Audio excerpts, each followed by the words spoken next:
V പോസിറ്റീവിൽ ഇന്നത്തെ അതിഥിയെ പരിചയപ്പെടാം അവർ ഗസ്റ്റിലൂടെ.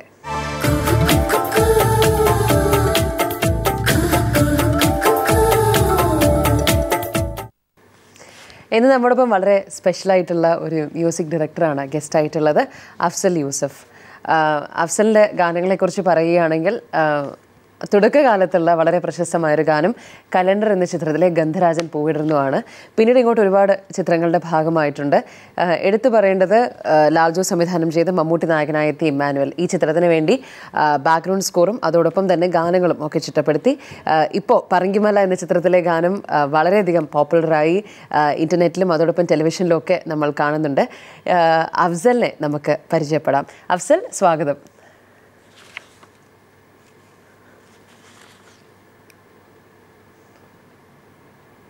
നമസ്കാരം. അഫ്സൽ, ചന്ദ്രനിലേക്കുള്ള വഴി എന്ന ചിത്രത്തിലൂടെയാണ് ചലച്ചിത്ര പിന്നണി ഗാനരംഗത്തേക്ക് വരുന്നത്. അപ്പോൾ എങ്ങനെയാണ് ഈ ഒരു ചിത്രത്തിലേക്കുള്ള ആ ഒരു എൻട്രി എങ്ങനെയായിരുന്നു?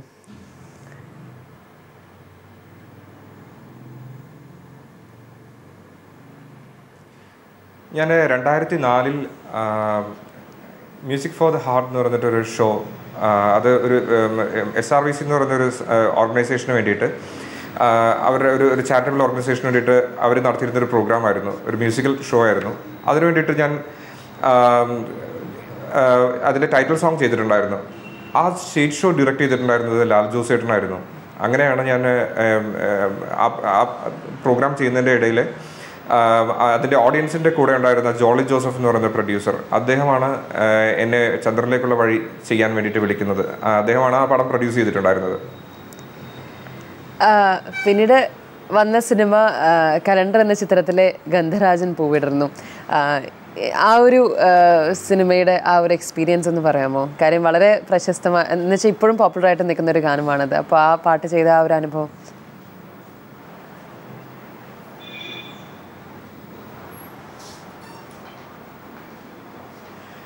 ഗന്ധരാജൻ പൂവിടർന്നു എനിക്ക് വളരെ ഇഷ്ടമുള്ളൊരു ഗാനമാണ്. സുജാത ചേച്ചിയാണ് അത് പാടിയിട്ടുള്ളത്. അനിൽ പനച്ചുരാൻ ചേട്ടനാണ് അതിൻ്റെ ലിറിക്സ് എഴുതിയിട്ടുള്ളത്. അതുപോലെ തന്നെ ആ ഗാനത്തെക്കുറിച്ച് പറയുകയാണെങ്കിൽ കലണ്ടർ എന്ന് പറയുന്ന സിനിമയുടെ ഡയറക്ടർ മഹേഷ് ചേട്ടനും അതുപോലെ തന്നെ ബാബു ജനാർദ്ദൻ ചേട്ടനും അതിൻ്റെ സ്ക്രിപ്റ്റ് റൈറ്റർ, ഇവർ രണ്ടുപേരുമായിട്ട് എനിക്ക് വളരെ അടുത്ത പരിചയമുണ്ടായിരുന്നു. ഞാൻ ഈ ഒരു ചിത്രത്തിന് വേണ്ടിയിട്ട് എന്നെ സംഗീത സംവിധാനം ചെയ്യാൻ വേണ്ടി സെലക്ട് ചെയ്യപ്പെടുമെന്ന് ഞാൻ ഒരിക്കലും കരുതിയിട്ടുണ്ടായിരുന്നില്ല. എന്നോട് പറഞ്ഞു, ഞങ്ങളിങ്ങനെ ഒരു പടം ചെയ്യുന്നുണ്ട്, അഫ്സൽ ഒരു കാര്യം ചെയ്യൂ, ഞങ്ങളൊരു സിറ്റുവേഷൻ പറയാം, അതിനനുസരിച്ച് ഒരു 1-2 ട്യൂൺ ഒന്ന് പ്രിപ്പയർ ചെയ്യൂ, ഞങ്ങൾ കേൾക്കട്ടെ, ഞങ്ങൾ തീരുമാനിക്കാമെന്ന് പറഞ്ഞു. അങ്ങനെ എറണാകുളത്ത് പ്രൊഡ്യൂസറുമായി വന്ന സമയത്ത് ഞാൻ ഗന്ധരാജന് വേണ്ടി തയ്യാറാക്കിയിരുന്ന സിറ്റുവേഷന് വേണ്ടിയിട്ട് ഉണ്ടാക്കിയ 2 ട്യൂൺ ഞാൻ കേൾപ്പിച്ചു. അതിൽ ഒന്ന് ഗന്ധരാജൻ്റെ ട്യൂണും മറ്റത് വേറൊരു ട്യൂണായിരുന്നു. അതിൽ ഗന്ധരാജൻ എന്ന് പറയുന്ന ഗാനത്തിൻ്റെ അതായത് ആ ട്യൂണാണ് അവർ പിക്ക് ചെയ്തത്. എന്നെ വളരെയധികം അപ്രിഷ്യേറ്റ് ചെയ്തിരുന്നു. നല്ല നല്ല പാട്ടാണ്, നന്നായിട്ട് ഇഷ്ടപ്പെട്ടു, ട്യൂൺ നന്നായി ഇഷ്ടപ്പെട്ടു, നമുക്ക് തീർച്ചയായിട്ടും ഈ പടം അഫ്സൽ ചെയ്യുന്നു, നമുക്ക് ബാക്കിയുള്ള ലിറിക്സ് റൈറ്റുള്ള കാര്യങ്ങളിലേക്കൊക്കെ പോകാമെന്ന് പറഞ്ഞ് അങ്ങനെ എന്നെ ഫൈനലൈസ് ചെയ്തതാണ് ആ സിനിമയ്ക്ക് വേണ്ടിയിട്ട്. കലണ്ടർ എന്ന ചിത്രത്തിലെ ഒരു ഗാനമല്ലേ ഗാനഗന്ധർവൻ യേശുദാസ് അദ്ദേഹത്തിന് ഏറ്റവും പ്രിയപ്പെട്ട 50 ഗാനങ്ങളിൽ ഒന്നായി പറഞ്ഞത്?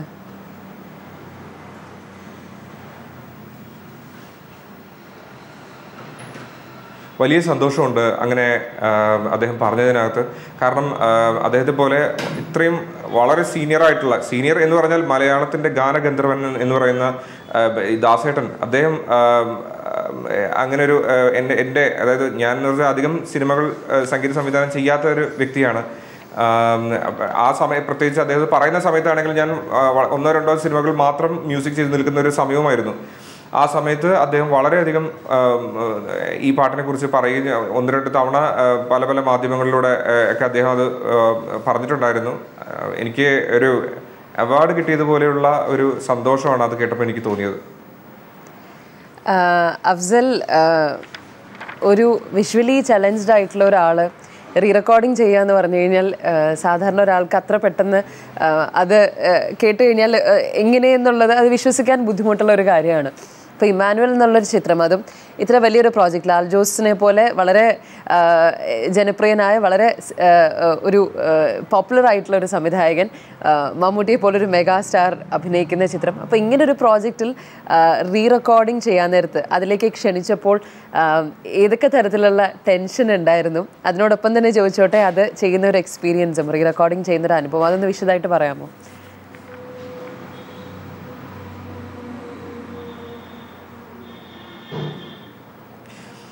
തീർച്ചയായിട്ടും ഇമ്മാനുവൽ പോലെ ഒരു പ്രോജക്റ്റ് എന്ന് പറയുന്നത് ലാൽ ജോസ് ചേട്ടൻ ഡയറക്റ്റ് ചെയ്ത് മമ്മൂക്ക അഭിനയിച്ചിട്ടുള്ള ഒരു സിനിമ, ഇത്രയും വലിയ ബാനറിലുള്ള ഒരു പടം, അതിൻ്റെ ബാക്ക്ഗ്രൗണ്ട് സ്കോർ ചെയ്യാൻ വേണ്ടിയിട്ട് അവസരം കിട്ടുക എന്നൊക്കെ പറയുന്നത്, ഞാൻ ആദ്യം തന്നെ ഞാൻ പടച്ചവനോട് നന്ദി പറയുന്നു, എനിക്ക് അങ്ങനെ ഒരു അവസരം എനിക്ക് കിട്ടിയതിൽ. പിന്നെ തീർച്ചയായിട്ടും ലാൽ ജോസ് ചേട്ടൻ നല്ലപോലെ എൻകറേജ് ചെയ്തിട്ടുണ്ട്. എന്നെ ലാൽ ജോസ് ചേട്ടൻ ഏകദേശം 7-8 വർഷങ്ങളായിട്ട് നല്ലോണം അറിയുന്നതാണ്. അപ്പോൾ ചേട്ടൻ പറഞ്ഞിരുന്നു, എനിക്ക് ബാക്ക്ഗ്രൗണ്ട് സ്കോർ ചെയ്യാനുള്ള ഒരു കോൺഫിഡൻസ് ഉണ്ടെങ്കിൽ തീർച്ചയായിട്ടും നീ ചെയ്തോളൂ. പിന്നെ ഇതിനകത്ത് മെയിനായിട്ടൊരു കാര്യം എന്ന് പറയുന്നത്, ഞാൻ ഇതിനു മുമ്പ് ഒരു കീബോർഡ് പ്രോഗ്രാമറായിട്ട് മറ്റു പല മ്യൂസിക് ഡയറക്ടേഴ്സിന് വേണ്ടി വർക്ക് ചെയ്തിരുന്നു. അതുപോലെ തന്നെ ഒരു കീബോർഡ് പ്രോഗ്രാമറായിട്ട് നിൽക്കുന്ന കാലത്ത് തന്നെ വിഷ്വൽ ഇമ്പോർട്ടൻസ് ഉള്ള ആഡ്സ്, ഡോക്യുമെൻ്ററീസ്, സീരിയൽസ്, ഇതിനൊക്കെ വേണ്ടിയിട്ട് ഞാൻ വർക്ക് ചെയ്തിട്ടുണ്ട്. അതായത് സീരിയൽസിൻ്റെ റീ റെക്കോർഡിങ്ങിന് വേണ്ടിയിട്ടും, അതുപോലെ തന്നെ ജിംഗിൾസ് അല്ലാത്ത വിഷ്വൽ മാത്രം തന്നിട്ട് അതിന് മ്യൂസിക് ചെയ്യേണ്ട ആവശ്യകതയുള്ള വർക്കുകളൊക്കെ ഞാൻ ഇതിനു മുമ്പ് ചെയ്തിട്ടുണ്ട്. എടുത്തു പറയുകയാണെങ്കിൽ കറുത്ത പക്ഷികൾ എന്ന് പറയുന്ന സിനിമയുടെ ചാനൽ പ്രൊമോ, അതിൻ്റെയൊക്കെ മ്യൂസിക് ഞാൻ തന്നെയാണ് ചെയ്തിട്ടുണ്ടായിരുന്നത്. അപ്പോൾ അങ്ങനെയുള്ളൊരു എക്സ്പീരിയൻസ് ആണ് എൻ്റെ ബാക്ക്ഗ്രൗണ്ട് സ്കോർ ചെയ്യാനായിട്ട്. ഞാൻ ബേസിക്കലി എൻ്റെ ഒരു ടെക്നിക്കൽ സ്കില്ല് ആണ് എന്നെ ബാക്ക്ഗ്രൗണ്ട് സ്കോർ ചെയ്യാൻ വേണ്ടിയിട്ട് സഹായിക്കുന്നതെന്ന് ഞാൻ വിചാരിക്കുന്നു. എൻ്റെ മെയിൻ ഒരു കാര്യം എന്ന് വെച്ചാൽ, നമുക്ക് കാണാൻ പറ്റാത്ത കാര്യങ്ങൾ വളരെ ഒരു മ്യൂസിക്കൽ സെൻസിനെ, അതായത് നമുക്ക് ഒരു മ്യൂസീഷ്യനെ പറഞ്ഞ് മനസ്സിലാക്കുന്ന രീതിയിൽ നരേറ്റ് ചെയ്യാൻ കഴിയുന്ന ഒരു നരേറ്ററുടെയും അതുപോലെ തന്നെ ഡയറക്ടറുമായിട്ടുള്ള ഒരു കമ്മ്യൂണിക്കേഷനും. പിന്നെ ബേസിക്കായിട്ട് നമ്മൾ എപ്പോഴും സിനിമ എന്ന് പറയുന്ന ഒരു സിനിമയ്ക്കൊരു പ്രത്യേകത ഉള്ളതെന്ന് വെച്ചാൽ, ഒരു ഫിക്സഡ് ടൈമിൻ്റെ ഉള്ളിൽ ഫിനിഷ് ചെയ്യുന്ന ഒരു കാര്യമാണ് സിനിമ എന്ന് വെച്ചിട്ടുണ്ടെങ്കിൽ, നമുക്ക് കറക്റ്റായിട്ട് ഫൈനൽ എഡിറ്റിംഗ് എല്ലാം കഴിഞ്ഞാൽ നമുക്ക് പറയാൻ പറ്റും എത്ര മിനിറ്റ് എത്ര സെക്കൻഡ്സ് ആ സിനിമയുണ്ടെന്നുള്ളത്. അപ്പോൾ അതിൽ ഓരോ സെക്കൻഡിലും നടക്കുന്ന കാര്യങ്ങൾ വ്യക്തമായി മനസ്സിലാക്കുകയും അതിനോടൊപ്പം തന്നെ നമ്മൾ ഫിക്സ് ചെയ്തിട്ടുള്ള ഒരു ടെമ്പോ, അതായത് സ്പീഡ് അനുസരിച്ചിട്ട് കറക്റ്റ് ചേഞ്ച് ഓവേഴ്സ് എല്ലാം മാർക്ക് ചെയ്ത് അങ്ങനെ വെച്ചിട്ടാണ് ബാക്ക്ഗ്രൗണ്ട് സ്കോർ ചെയ്യുന്നത്. ഇന്ത്യയിൽ എനിക്ക് തോന്നുന്നു രവീന്ദ്ര ജെയിൻ, അതുപോലെ തന്നെ സോണിക് കോമി മാസ്റ്റർ, ഇങ്ങനെയുള്ള മ്യൂസിക് ഡയറക്ടേഴ്സൊക്കെ ഇതിനു മുമ്പ് തന്നെ ബാക്ക്ഗ്രൗണ്ട് സ്കോർ ചെയ്തതായിട്ടാണ് എൻ്റെ അറിവ്. എനിക്ക് മലയാളത്തിൽ നിന്ന് കേരളത്തിൽ മലയാളം ഫിലിം ഇൻഡസ്ട്രിക്ക് വേണ്ടി വർക്ക് ചെയ്യുന്ന സമയത്ത് ഇങ്ങനെ ഒരു അവസരം ലഭിച്ചതിൽ എനിക്ക് വലിയ സന്തോഷമുണ്ട്. എന്തായാലും ജോൺസൺ മാഷ്, SP വെങ്കടേഷ്, ശ്യാം പോലെയുള്ള ചക്രവർത്തികൾ അവരുടെ വ്യക്തിമുദ്ര പതിപ്പിച്ചൊരു മേഖലയാണ് ഈ പശ്ചാത്തല സംഗീതം. അപ്പോൾ ആ ഒരു മേഖലയിലേക്ക് കടന്നു വരുമ്പോൾ മനസ്സിലേക്ക് തോന്നിയത് എന്താണ്? അതുപോലെ തന്നെ ഈ ഒരു സിനിമ ഇമ്മാനുവൽ തിയേറ്ററിൽ പോയി കണ്ടപ്പോൾ ഉള്ള ഒരു അനുഭവം കൂടി, അതും കൂടി ഒന്ന് പറയാമോ?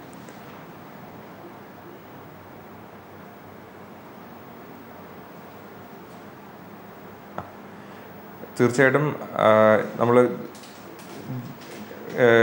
ഒരു സിനിമ ഒക്കെ കാണുന്ന സമയത്ത് തന്നെ നമ്മൾ കേൾക്കുന്നത് ഡയലോഗ്സിൻ്റെ ഇടയിലൊക്കെ ബാക്ക്ഗ്രൗണ്ട് സ്കോർ കേട്ടിട്ട് തന്നെയാണ് എനിക്ക് ബാക്ക്ഗ്രൗണ്ട് സ്കോറിനോട് തന്നെ ഒരു ഇഷ്ടം ഉണ്ടാകുന്നത്.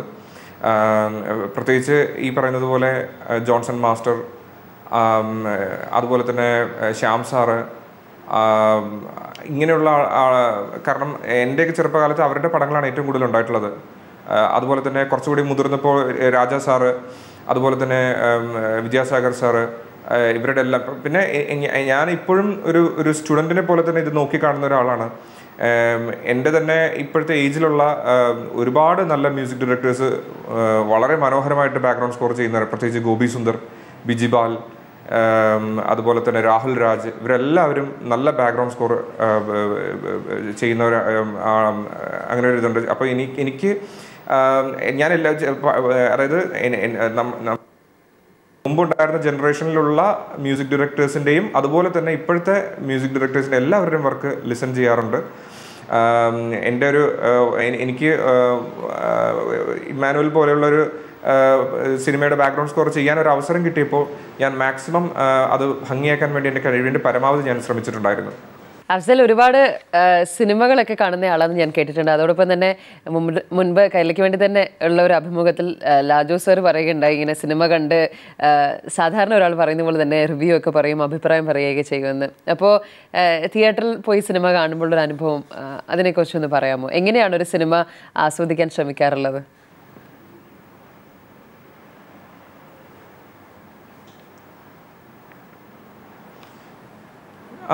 സിനിമ കാണുന്ന സമയത്ത് ഞാൻ എപ്പോഴും എന്ന് വെച്ചാൽ നല്ല സിനിമകൾ ഇഷ്ടപ്പെടുന്ന ഒരാളാണ്. സിനിമ ഒരു വ്യക്തിയെ എന്തെങ്കിലും പുതിയ കാര്യങ്ങൾ പഠിപ്പിക്കണം, അതുപോലെ സമൂഹത്തിന് എന്തെങ്കിലും നല്ലൊരു മെസ്സേജ് നൽകുന്ന ഒരു മാധ്യമമായിരിക്കണം സിനിമ എന്ന് ആഗ്രഹിക്കുന്ന ഒരു വ്യക്തിയാണ്. ചെറുപ്പകാലം മുതൽ തന്നെ സിനിമ ഞാൻ കാണാറുണ്ടായിരുന്നു. കാണുക എന്ന് പറഞ്ഞിട്ടുണ്ടെങ്കിൽ തീർച്ചയായിട്ടും വിഷ്വലി എനിക്കത് അതിൽ വിഷ്വൽസ് കാണാൻ പറ്റുന്നില്ല എങ്കിലും ഡയലോഗിലൂടെ ആണെന്നുണ്ടെങ്കിലും ഒക്കെ ഞാനത് മനസ്സിലാക്കിയെടുക്കാൻ, കാരണം ശരിക്കും പറഞ്ഞിട്ടുണ്ടെങ്കിൽ കാണാൻ മാത്രമേ നമുക്ക് പറ്റാത്തതുള്ളൂ. ബാക്കി എല്ലാ രീതിയിലും അതിൻ്റെ മ്യൂസിക്, അതിൻ്റെ ഇഫക്ട്സ്, ഇതെല്ലാം തന്നെ നമുക്ക് എൻജോയ് ചെയ്യാൻ പറ്റുന്നതാണ്. പിന്നെ കാണാൻ കഴിയാത്ത കാരണം കാരണം സിനിമ എന്ന് പറയുന്നത് എന്തായാലും വിഷ്വലും കൂടി ചേർന്നിട്ടുള്ളതാണ് സിനിമ. അതാണ് ഏറ്റവും ഇമ്പോർട്ടൻ്റ് ആയിട്ടുള്ളൊരു കാര്യം. അപ്പോൾ എനിക്ക് മനസ്സിലാക്കാൻ പറ്റാത്ത അല്ലെങ്കിൽ എനിക്ക് ഡൗട്ട്ഫുൾ ആയിട്ടുള്ള കാര്യങ്ങളെല്ലാം സിനിമയെ ഇഷ്ടപ്പെടുന്ന സുഹൃത്തുക്കളുമായിട്ടാണ് പലപ്പോഴും ഞാൻ സിനിമ കാണാൻ പോകാറുള്ളത്. ആ സിനിമ കഴിയുമ്പോൾ അല്ലെങ്കിൽ അതിൻ്റെ ഇൻ്റർവെൽ ടൈമിലൊക്കെ ഞാൻ അത് ചോദിച്ച് മനസ്സിലാക്കാൻ ഞാൻ ശ്രമിക്കാറുണ്ട്. അങ്ങനെയാണ് പലപ്പോഴും സിനിമയെ വിലയിരുത്താൻ ശ്രമിക്കുന്നത്. അഫ്സൽ, സംഗീത സംവിധായകൻ അഫ്സൽ യൂസഫാണ് നമ്മളോടൊപ്പം അതിഥിയായുള്ളത്. അഫ്സൽ, സിനിമയിലൂടെ ഇപ്പോൾ നമ്മൾ പാടിയ ആൾക്കാർ സംഗീത സംവിധാനം നിർവഹിച്ചപ്പോൾ അതിൽ കൂടെ വർക്ക് ചെയ്തിട്ടുള്ള മറ്റ് ആർട്ടിസ്റ്റുമാരെ നോക്കുകയാണെങ്കിൽ വളരെ പ്രശസ്തരായിട്ടുള്ള നിരവധി ഗായകരുടെ കൂടെ വർക്ക് ചെയ്യാനുള്ള ഒരു ഭാഗ്യം കൂടി അഫ്സലിന് ലഭിച്ചിട്ടുണ്ടെന്ന് മനസ്സിലാകും. അപ്പോൾ സോനു നിഗമിനെ മലയാളത്തിലേക്ക് ഇൻട്രൊഡ്യൂസ് ചെയ്തു. അതോടൊപ്പം തന്നെ ശ്രേയ ഘോഷൽ, അങ്ങനെ തുടങ്ങി നിരവധി അന്യഭാഷ ഗായകരുടെ കൂടെയും ഒക്കെ വർക്ക് ചെയ്തിട്ടുണ്ട്. അപ്പോൾ അങ്ങനെ കൂടെ വർക്ക് ചെയ്തിട്ടുള്ള സിംഗേഴ്സുമായിട്ടുള്ള ആ ഒരു അനുഭവം ഒന്ന് പങ്കുവയ്ക്കാമോ?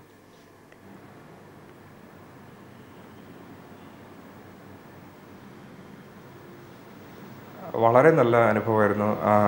പ്രത്യേകിച്ച് ദാസേട്ടൻ, സുജാത ചേച്ചി, ചിത്ര ചേച്ചി, അതുപോലെയുള്ള സിംഗേഴ്സിനെ കൊണ്ടെല്ലാം പാടിക്കാനുള്ള അവസരം ഉണ്ടായിട്ടുണ്ട്. അതുപോലെ തന്നെ ബോളിവുഡിൽ നിന്ന് സോനു നിഗം, ശ്രേയ ഘോഷാൽ, സാധന സർഗം, കൈലാഷ് ഖേർ, ഇങ്ങനെയുള്ള സിംഗേഴ്സിൻ്റെ കൂടെയൊക്കെ വർക്ക് ചെയ്യാനായിട്ട് അവസരം ലഭിച്ചിട്ടുണ്ട്. അത് കാരണം ബോംബെ മാർച്ച് 12 എന്ന് പറയുന്നൊരു സിനിമ ഞാൻ ചെയ്തതുകൊണ്ടാണ് എനിക്ക് അങ്ങനെ ഒരു അവസരം ഉണ്ടായത്. കാരണം ആ സിനിമയിൽ അതുപോലെയുള്ള ചില പാട്ടുകൾ, അല്ലെങ്കിൽ നോർത്തിൽ നിന്ന് വരുന്ന സിംഗേഴ്സിൻ്റെ വോയിസ് ഡിമാൻഡ് ചെയ്യുന്ന രീതിയിലുള്ള സിറ്റുവേഷൻസ് ആ സിനിമയിൽ ഉണ്ടായിരുന്നത് കൊണ്ടാണ് അവരെ കൊണ്ട് പാടിക്കേണ്ടി വന്നത്. പ്രത്യേകിച്ച് ഞാൻ ബാബു ജനാർദ്ദൻ ചേട്ടനോട് എൻ്റെ നന്ദി ഞാൻ അറിയിക്കുന്നു ഈ സമയത്ത്, അങ്ങനെ അത്രയും നല്ലൊരു പടം എന്നെ ഏൽപ്പിച്ചതിൽ. അതുപോലെ തന്നെ യങ്സ്റ്റേഴ്സ് ആയിട്ടുള്ള വളരെ നല്ല സിംഗേഴ്സ് നമുക്കുണ്ട്. പ്രത്യേകിച്ച് നജീം അർഷാദ്, അതുപോലെ തന്നെ അരുൺ ഏലാട്ട്, അതുപോലെ സച്ചിൻ വാര്യർ, ഇങ്ങനെയൊക്കെയുള്ള ഒരുപാട് നല്ല സിംഗേഴ്സ് നമുക്കുണ്ട്. പ്രത്യേകിച്ച് നജീമിനെ കുറിച്ച് എടുത്ത് പറയുകയാണെങ്കിൽ ഒരുപാട് ചിത്രങ്ങളിൽ നജീം പാടുന്നുണ്ട്. എല്ലാവർക്കും അറിയാം, റിയാലിറ്റി ഷോ വഴി ആളുകളുടെ ഇടയിൽ വളരെ ശ്രദ്ധിക്കപ്പെട്ടിട്ടുള്ള ഒരു സിംഗറാണ് നജീം അർഷാദ്. നജീം എൻ്റെ ഒട്ടുമിക്ക ചിത്രങ്ങളിലും പാടിയിട്ടുണ്ട്. അതുപോലെ തന്നെ ഈ ഇമ്മാനുവൽ എന്ന് പറയുന്ന പടത്തിൽ മാനത്തുദിച്ചത് നജീമിൻ്റെ കൂടെ സപ്തപർണ ചക്രവർത്തി എന്ന് പറഞ്ഞിട്ടുള്ള ഒരു ബംഗാളി ഗേളാണ് ആ പാട്ട് പാടിയിട്ടുള്ളത്. കാരണം ആ കുട്ടി ഇതിനു മുമ്പ് മലയാളം നന്നായി പാടിയത് കേട്ടതുകൊണ്ടാണ് ഒരു മലയാളം സോങ്ങിന് വേണ്ടിയിട്ട് സപ്തയെ സെലക്ട് ചെയ്തിട്ടുണ്ടായിരുന്നത്. ഇപ്പോൾ സപ്തയം മലയാളത്തിൽ ആദ്യമായിട്ട് കൊണ്ടുവരാൻ പറ്റിയെന്നുള്ള കാര്യത്തിലും എനിക്ക് വലിയ സന്തോഷമുണ്ട്. എന്തായാലും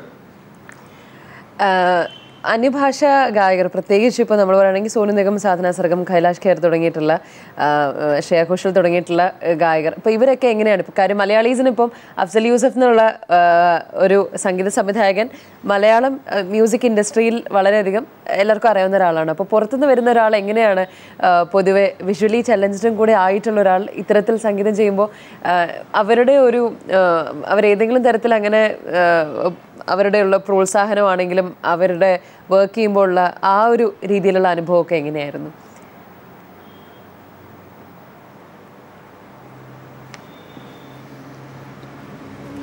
സിംഗേഴ്സിനെ കുറിച്ചിട്ടാണോ ചോദിച്ചിട്ടുണ്ടായിരുന്നത്?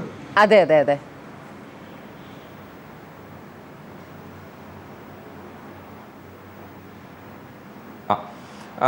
തീർച്ചയായിട്ടും എല്ലാ സിംഗേഴ്സും വളരെ നല്ല രീതിയിലാണ് എന്നെയായിട്ട് കോപ്പറേറ്റ് ചെയ്തിട്ടുള്ളത്. അത് നമ്മുടെ നാട്ടിൽ നിന്നായാലും അന്യ സംസ്ഥാനത്ത് നിന്നിട്ടാണെന്നുണ്ടെങ്കിലൊക്കെ എല്ലാവരും നല്ല രീതിയിൽ വളരെയധികം എൻകറേജ് ചെയ്തിട്ടുണ്ടായിരുന്നു. നല്ല നല്ല വാല്യുബിൾ കമൻസ് അവർ പറയാറുണ്ട് ഇനിയും വർക്ക് നന്നാക്കാൻ വേണ്ടിയിട്ട്. നല്ലൊരു അനുഭവമാണ് എനിക്ക് എല്ലാവരിൽ നിന്നുണ്ടായിട്ടുള്ളത്. അഫ്സൽ, സംഗീതവുമായി ബന്ധപ്പെട്ട ഒരു അതിഥിയാണ് ബി പോസിറ്റീവിൽ വരുന്നതെങ്കിൽ ഒരു പാട്ടെങ്കിലും പാടാതെ ഇവിടുന്ന് പൊതുവെ വിടാറില്ല. അപ്പം പ്രേക്ഷകർക്കായി ഒരു പാട്ട് അഫ്സലിന്റെ ശബ്ദത്തിൽ.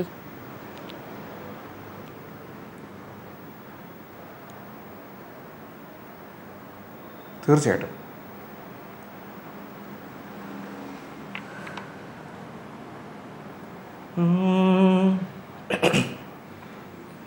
ആലോലം തേനോലും പാലായി പൊഴിയണ മാറിയോ, മേലാകെ താലോലം പൂവായി പൊഴിയണ രാഗമോ, രാവിൻ തൂവൽ ചൂടായി മൂടാം, പ്രണയമായലിയുവാൻ നനയുമീ കൂടണയുമിണകളിലാലോലം തേനോലും പാലായി പൊഴിയണ മാറിയോ, മേലാകെ താലോലം പൂവായി വിരിയണ രാഗമോ. ഇത് പാതിരാമണൽ എന്ന ചിത്രത്തിലെ ഗാനമാണ്.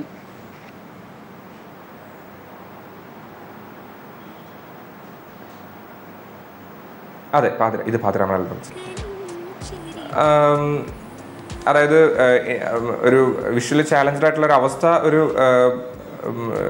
പോസിറ്റീവായിട്ട് ഫീൽ ചെയ്തിട്ടുണ്ടെന്നാണോ, അങ്ങനെയാണോ ചോദിച്ചത് എൻ്റെ അടുത്ത്? അല്ല, ഇതുകൊണ്ട് എന്ന് വെച്ചാൽ അതിനെ ഏത് രീതിയിലാണ് അതിനെ പോസിറ്റീവായിട്ട് സമീപിക്കുന്നത്? അതോടൊപ്പം തന്നെ വിഷ്വലി ചലഞ്ച്ഡ് ആയതുകൊണ്ട് എനിക്കറിയില്ല ഞാൻ ചോദിക്കുന്നത് ഏതെങ്കിലും തരത്തിൽ തെറ്റാണോ എന്ന്. പക്ഷെ ഏതെങ്കിലും രീതിയിൽ അത് ഗുണകരമായി തോന്നിയിട്ടുണ്ടോ?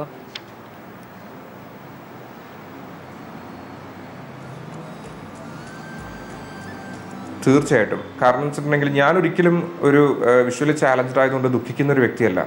എനിക്ക് ഒരു ലിമിറ്റേഷൻ ഉണ്ടെങ്കിലും അതിൻ്റെ പരിധിക്കുള്ളിൽ നിന്നുകൊണ്ട് തന്നെ മാക്സിമം എനിക്ക് ചെയ്യാവുന്ന കാര്യങ്ങൾ ഒറ്റയ്ക്ക് ചെയ്യണം എന്ന് ആഗ്രഹിക്കുന്ന ഒരാളാണ്. അതിൻ്റെ ഒരു ഭാഗമായിട്ട് ഞാൻ എല്ലാ കാര്യങ്ങളും ഞാൻ പോസിറ്റീവായിട്ട് മാത്രമാണ് നോക്കി കാണാറുള്ളത്. ഒരു പരിധിവരെ ഇപ്പോൾ ടെക്നോളജിയൊക്കെ വളരെ വളർന്നതുകൊണ്ട് തീർച്ചയായിട്ടും ഒരുപാട് കാര്യങ്ങൾ നമുക്ക് ആക്സസ് ചെയ്യാൻ പറ്റും. പ്രത്യേകിച്ച് നോർമലായിട്ടുള്ള ഒരാളും വിഷ്വലി ചാലഞ്ച്ഡ് ആയിട്ടുള്ള ആളും തമ്മിലുള്ള അകലം നമുക്ക് ഒരു പരിധിവരെ കുറയ്ക്കാൻ പറ്റും. പക്ഷേ ഒരിക്കലും അവരെ തുല്യരാണെന്ന് ഒരിക്കലും പറയാൻ പറ്റില്ല. പക്ഷേ നമുക്ക് മാക്സിമം ഒരു നോർമൽ ആളെ പോലെ തന്നെ ഒരു പരിധിവരെയൊക്കെ ഒരുപാട് കാര്യങ്ങൾ ചെയ്യാൻ പറ്റും. പക്ഷേ പൂർണ്ണമായിട്ടും ചെയ്യാൻ പറ്റില്ല എന്ന് തീർച്ചയായിട്ടും പറയേണ്ടിയിരിക്കുന്നു. പക്ഷേ ചെയ്യാൻ സാധിക്കും. അപ്പം നമ്മളെ കൊണ്ട് കഴിയാവുന്ന കാര്യങ്ങൾ നമുക്ക് നമ്മുടേതായിട്ട് മാക്സിമം ചെയ്യണം എന്ന് ആഗ്രഹിക്കുന്ന രീതിയിൽ. അപ്പം ഈ ഒരു അവസ്ഥ എന്ന് പറയുന്നത് ഞാൻ വളരെ പോസിറ്റീവായിട്ട് തന്നെയാണ് ഇതിനെ നോക്കിക്കാണുന്നത്. ഇപ്പോൾ സംഗീതം എന്ന് പറയുമ്പോൾ നമ്മൾ എപ്പോഴും കൂടുതലായി സംസാരിക്കുക സിനിമയിലെ ഗാനങ്ങൾ അല്ലെങ്കിൽ പശ്ചാത്തല സംഗീതം എന്നുള്ളതാണ്. പക്ഷെ അതല്ലാതെ മറ്റ് മേഖലകൾ, മറ്റ് എക്സ്പ്ലോർ ചെയ്തിട്ടുള്ള മേഖലകൾ എന്തൊക്കെയാണ്? ഇപ്പോൾ ആൽബം, ആഡ്സ് അങ്ങനെയൊക്കെ ചെയ്യാറുണ്ടോ?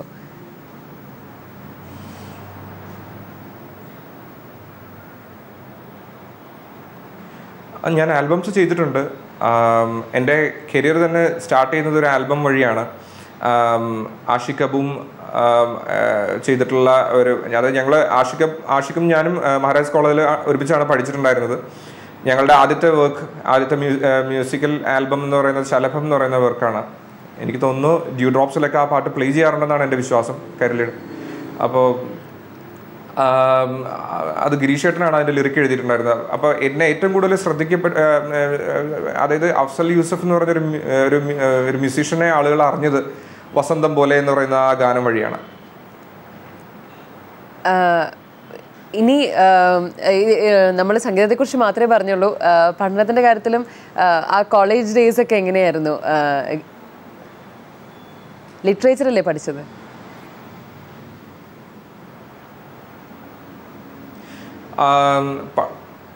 അതെ അതെ, ഞാൻ അതായത് പ്രീ ഡിഗ്രി ഞാൻ സെൻറ്റ് പോൾസിലാണ് ചെയ്തത്, കളമശ്ശേരി. ലിറ്ററേച്ചർ ഞാൻ ചെയ്തത് ഭാരതമാതാ കോളേജിലായിരുന്നു. അതിനുശേഷം BA മ്യൂസിക് എടുത്തിട്ടാണ് ഞാൻ മഹാരാഷ്ട്രയിൽ വന്നത്. എന്താ പറയുന്നത്, പഠിക്കുന്ന കാര്യത്തിനെ കുറിച്ചിട്ട് എന്ന് വെച്ചാൽ ഞാൻ കുഴപ്പമില്ലാതെ പഠിക്കും എന്നേ എനിക്ക് പറയാൻ പറ്റുള്ളൂ, പഠിക്കുമായിരുന്നു എന്ന് മാത്രമേ എനിക്ക് പറയാൻ പറ്റുള്ളൂ. പക്ഷേ ആ സമയത്ത് തന്നെ മ്യൂസിക്കലായിട്ടുള്ള കാര്യങ്ങളോടൊക്കെ വലിയ താല്പര്യം ഉണ്ടായിരുന്നു. എക്സ്ട്രാ കരിക്കുലർ ആക്ടിവിറ്റീസിലെല്ലാം ഉണ്ടായിരുന്നു. MG യൂണിവേഴ്സിറ്റി വിന്നറൊക്കെ ആയിരുന്നു പല തവണകളായിട്ട് വിൻഡിസ്റ്റൺ കോമ്പറ്റീഷനിൽ. ഇനി വരാൻ പോകുന്ന പ്രോജക്ട്സ് എന്തൊക്കെയാണ്?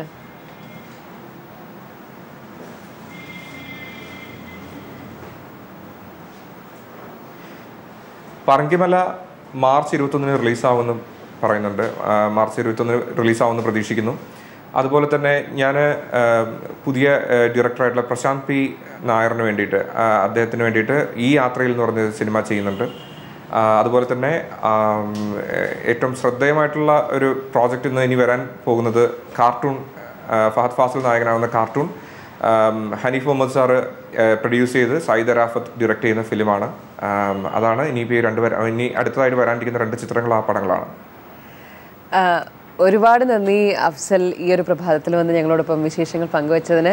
എനിക്ക് ഉറപ്പുണ്ട് അഫ്സലിൻ്റെ വാക്കുകൾ ഒരുപാട് പേർക്ക് ഈ ഒരു പ്രഭാതത്തിൽ ഒരു ഇൻസ്പിറേഷൻ ആയിട്ടുണ്ട് എന്നുള്ള കാര്യത്തിൽ. വരാനിരിക്കുന്ന എല്ലാ പ്രോജക്ട്സിനും എല്ലാവിധ ആശംസകളും.